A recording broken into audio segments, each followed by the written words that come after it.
welcome, finally, to my August wrap-up.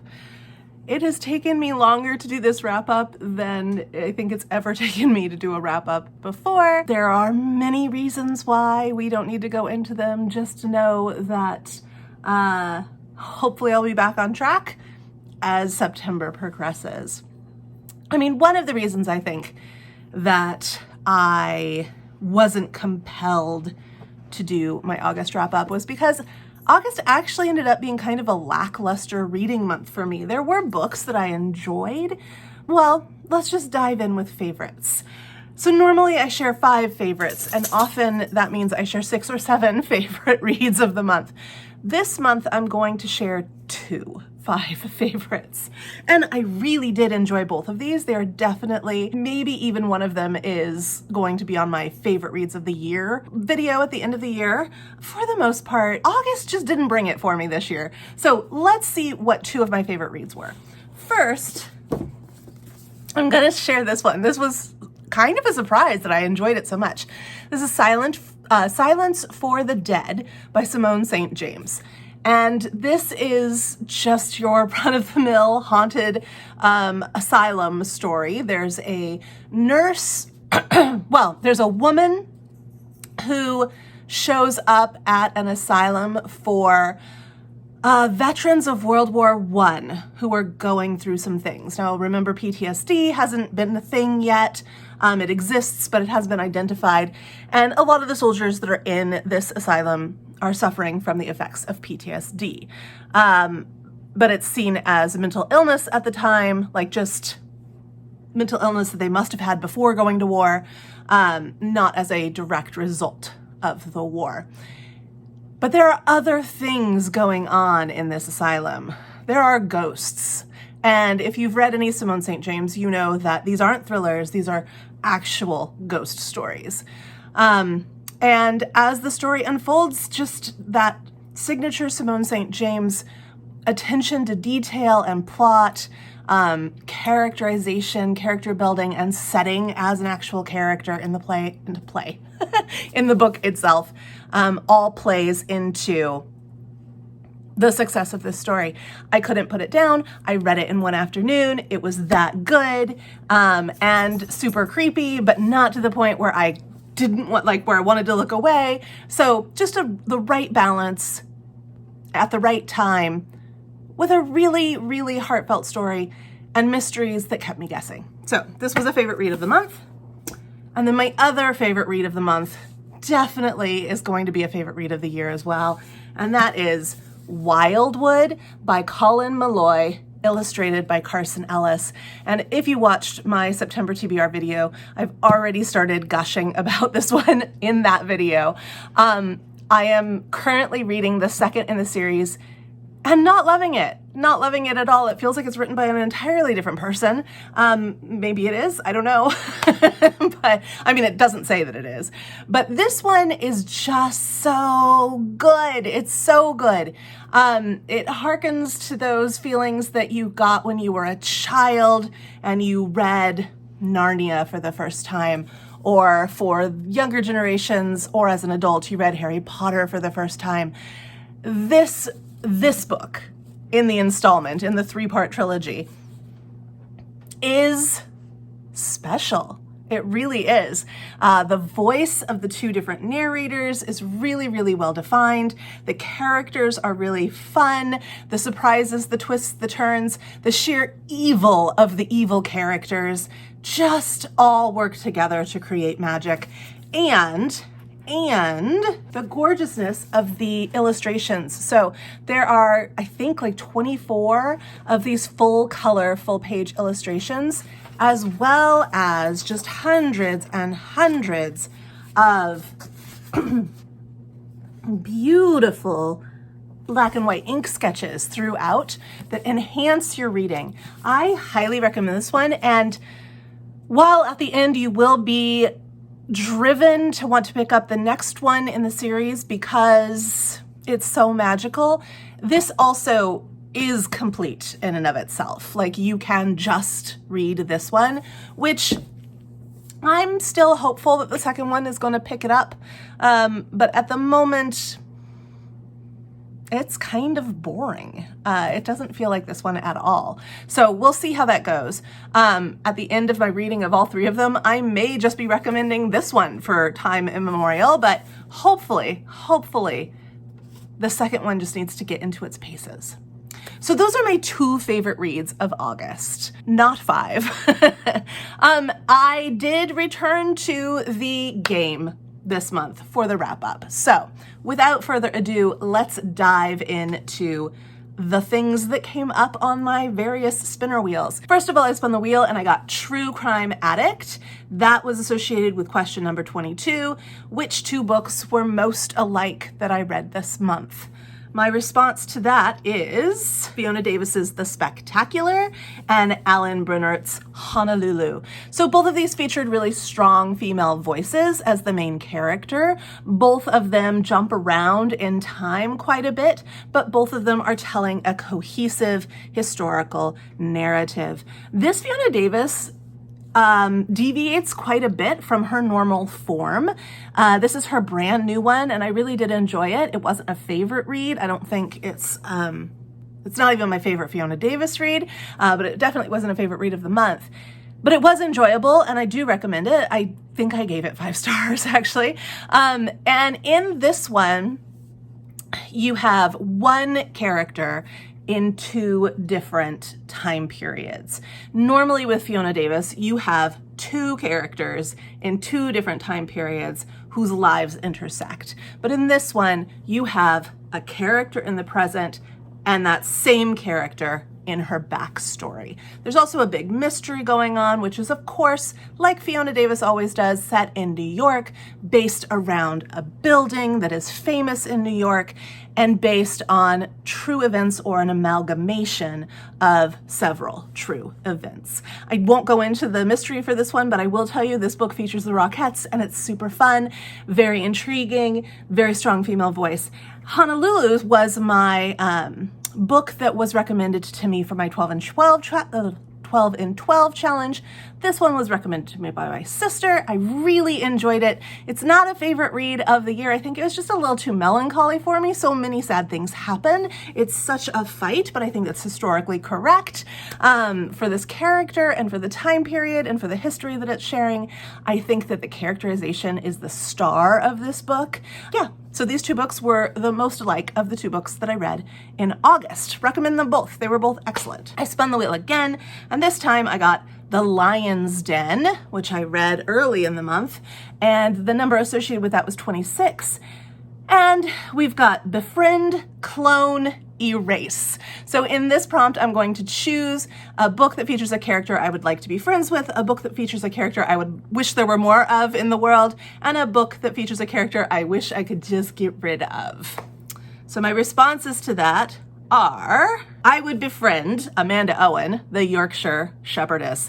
This is my first book written by, my first memoir written by Amanda Owen, and she's written lots, I think 4 or 5 different memoirs about her life on the Yorkshire moors, or maybe dells.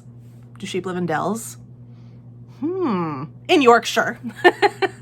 Her life with the sheep and just her experience. In this one, she is a little bit older. She realizes that she's pregnant, and it comes as a surprise. And so it kind of chronicles her journey of being this really like hardcore, hard-working, called upon all the time shepherdess, which is a 24/7 hands-on job with having a baby, how her and her partner deal with that. And it's just really, it's a great memoir. It's really down to earth and really like nice to hear her voice. I listened to it, so it was nice to hear her voice and her accent narrating this. And it's just the kind of lifestyle that's so foreign to me. I don't know anything about sheep or shepherding or anything like that. But then, interestingly, last night I was watching Far from the Madding Crowd, and I've never actually watched it all the way to the end because the scene with the sheep and the cliff, very early on in the movie, I always get to that point and then go, oh no, I can't keep watching. But last night I kept watching. I watched it all the way to the end, and it's such a great movie. It really is. But Bathsheba in there, she pronounces it not Bathsheba, but she pronounces it Bathsheba. And the character in there, Thomas Hardy's character, actually reminded me so much of Amanda Owen.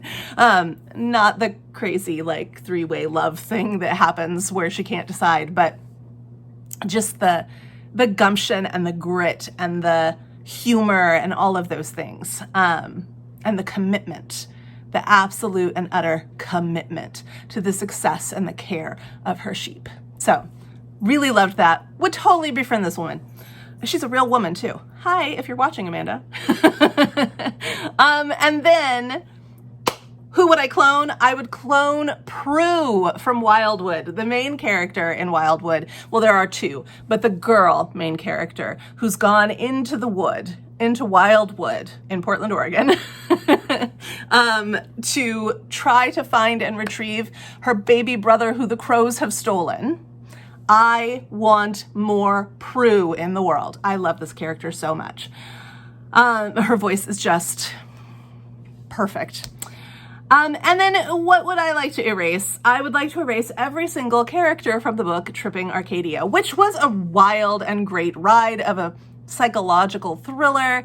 It talks about class and it talks about substance abuse, and it has like this really great ending. I think it has one of the best endings I've read in a long time, and yet every single character is absolutely, utterly, and completely deplorable, and I would not like any more of those in the world. So, befriend Amanda Owen, clone Prue, erase every single character from Tripping Arcadia. Then I spun the wheel again, and I got The Dreamers by Karen Thompson Walker. The number associated with this was 12, and the prompt associated with number 12 is, which book is set closest to my current location? Well, none of the books are actually set completely closest to my current location. I mean, closest, I guess. There's one book that at times takes place in my current location, directly in my current location. And so even though it's not always in my current location, I went with that one, and that one is The Plot by Jean Hanff Korelitz. This one didn't work for me like I was hoping that it would. It felt blah. Like it was missing something. It felt flat. It was not intriguing to me. I did not actually care at any point. I know I didn't figure it out before the end. That's fine.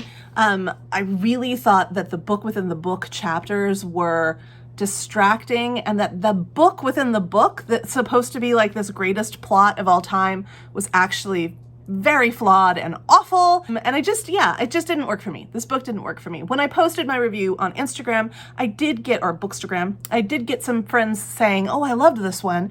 And that's awesome. That is why we have books, reading, recommendations, book groups, conversations, because some people love books and some people dislike those same books. All is well. All is well in the bookosphere. All is well. I did not like this book. I spun the wheel again, and I got The Quiet Zone, which was a weird little book about a location in the United States where all radio signals are illegal because of some equipment that is there, and some astronomy equipment that is there. And the way that affects people, and also the way that people who are not living within this quiet zone are affected.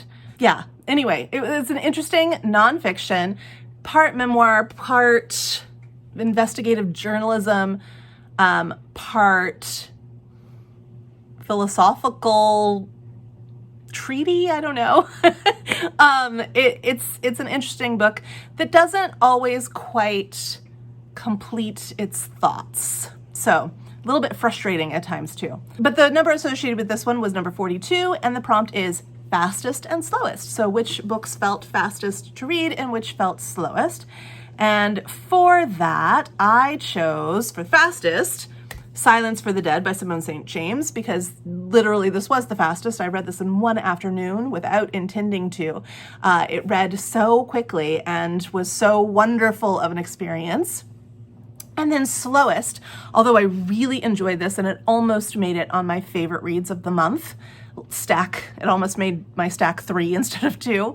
And at the last minute, I decided, no, this really isn't a favorite read of the month. It's just a book that I really enjoyed. And that was The Sun in the Morning. And this is a memoir. It's very meandery and it's very personal history, family, lore, and legend.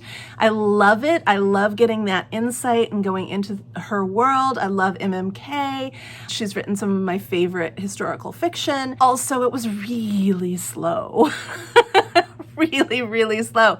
She doesn't have a pace. Some of the entries are incredibly fast. Some are incredibly detailed. So incredibly detailed that you get very bogged down. All of them end up being interesting and applicable to what she's talking about, but lots of times she'll start a story and then go down a rabbit trail that leads to a rabbit trail that leads to a rabbit trail that leads to a rabbit trail, and so you're totally lost, and then you get back to the beginning 70 pages in.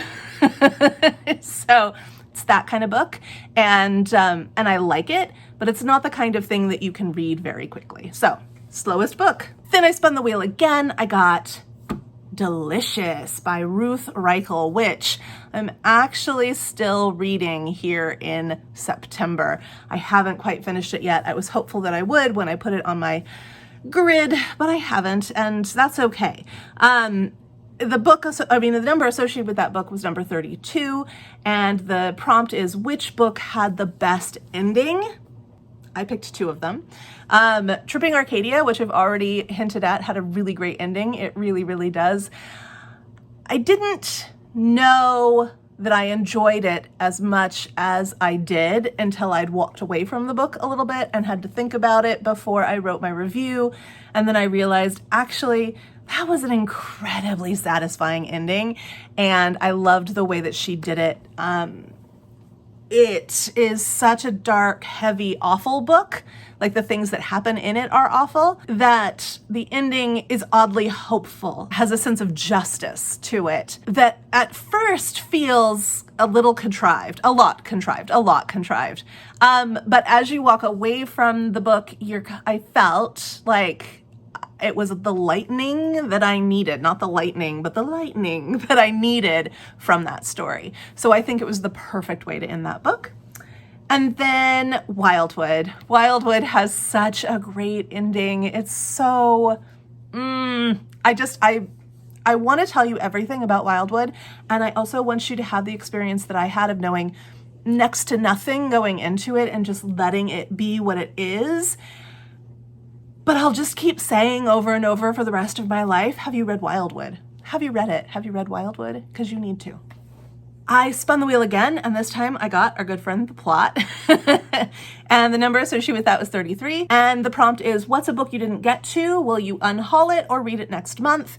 There are many books I did not get to in the month of August. I just kind of, I guess, lost steam. I was doing other things, getting ready for the school year. There was a lot going on with like construction and stuff in my apartment complex, in my actual apartment. And I just didn't get to everything that I wanted to. And that, again, that's okay. That's the anthem for this particular wrap-up video. It's okay. But I picked these 3. So I didn't get to my Neville Shute, and I really want to. This is Requiem for a Wren, and I've rolled it over to my September TBR. I didn't get to 4 French Holidays. I rolled this over to my September TBR, and I just finished it yesterday, so that is already reviewed if you want to know what I thought about it on Goodreads. And I didn't get to the last book in Kresley Cole's Arcana Chronicle series because I would have, but I didn't get to it because my library hold hasn't come in yet, hasn't gotten to me yet. So I'm still waiting on that one. Hopefully I'll be able to listen to it in September and finish up that series. But I may need to wait a little bit more. We'll see. And then there are others that I didn't finish. I'm not unhauling any of them at the moment, but I am gonna put them to the side. I am unhauling The Dreamers, True Crime Addict, and The Lion's Den, all of which I read in August and don't find that I will want to read again. And that's it. That's it for the month. I read, I think 18 books, which is pretty low for me in numbers for a month, for a reading month. For many people, that's super high. Please don't measure yourself by my reading. I won't measure myself by yours. For me, 18 is pretty low, especially in a summer month. I think I was just distracted and tired and interested in other things, and there was a lot of chaos going on. And also the books that I was picking up in August, they really just, most of them were not engaging me. So yeah, that's how August went. Not the greatest, not the worst. September's going really well so far. I'm enjoying things, although I am reading slower than I would like. This is a huge priority for me because reading keeps me sane. I love reading so much, but there have been so many days this week where I didn't even get to open a book or needed silence on my walk home instead of a book in my ear. So we'll see how the year progresses, and there's a lot going on. There's a lot going on. And so, yeah, that's it. Let's go read.